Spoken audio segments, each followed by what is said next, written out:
twice each summer.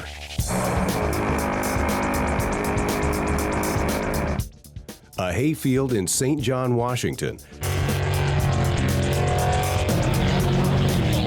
transforms into a mecca for jet sprint boat fans.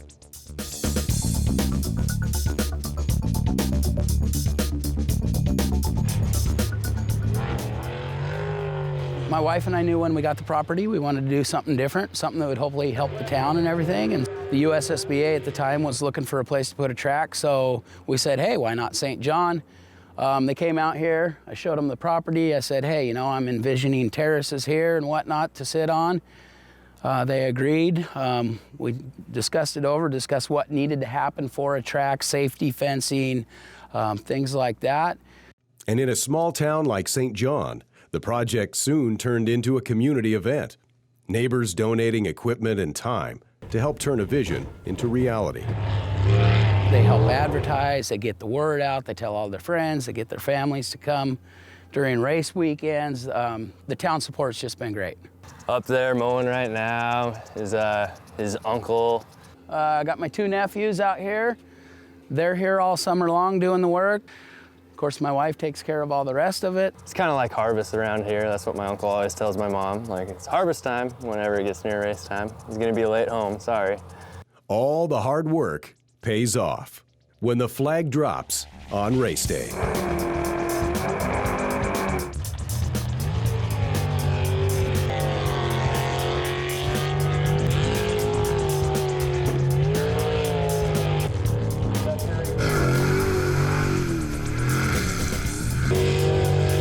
Friday night is downtown. They take all the boats. It's also the driver's check-in, so they have an incentive to be there as well. Your boat is inspected for safety, and they go clear through the boat, and then you're given a sheet of paper, a program if you would, and there's 30 to 35 numbers on that program, and the numbers correlate to the different channels in the racetrack. And they have to go out and do that rotation that day in that order. So they might come out here and hit channel 1, then skip over to 13, then back to 9, and so on and so forth till the finish line. And then from there, you get 4 chances to go out and run the course the right direction and be in the top 8 boats of the class.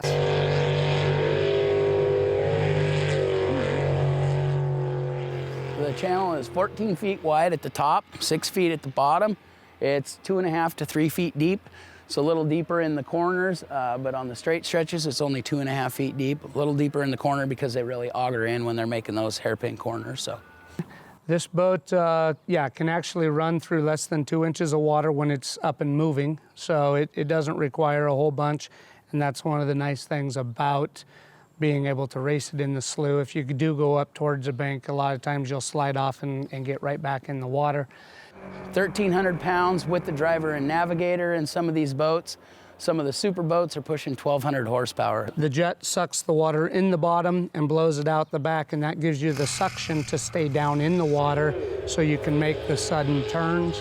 This boat is a little bit different than a lot of the boats. It's made to stick to the water through all the wakes and everything without being slammed down into the water.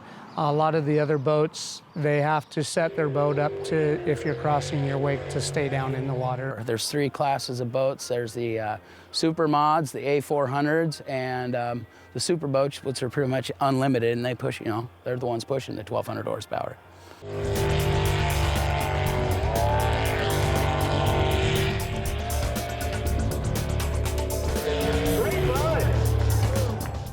I don't think people can, from video, understand the energy level around this place and the event that's right here in their backyard in Whitman County. It's more of an event. It's not just a race. He's gonna have a band come in, play between sets, and then play afterwards. You can bring your family down, camping. I've never actually won in St. John at my hometown track, and that's all right. Everybody keeps rooting for me, and we keep trying to put on a show. I don't think people can understand the magnitude of that until they've been out. And then usually when someone comes out, they're instant fans and they're back every time. So it's if you haven't been, you really need to come out and just see it for yourself.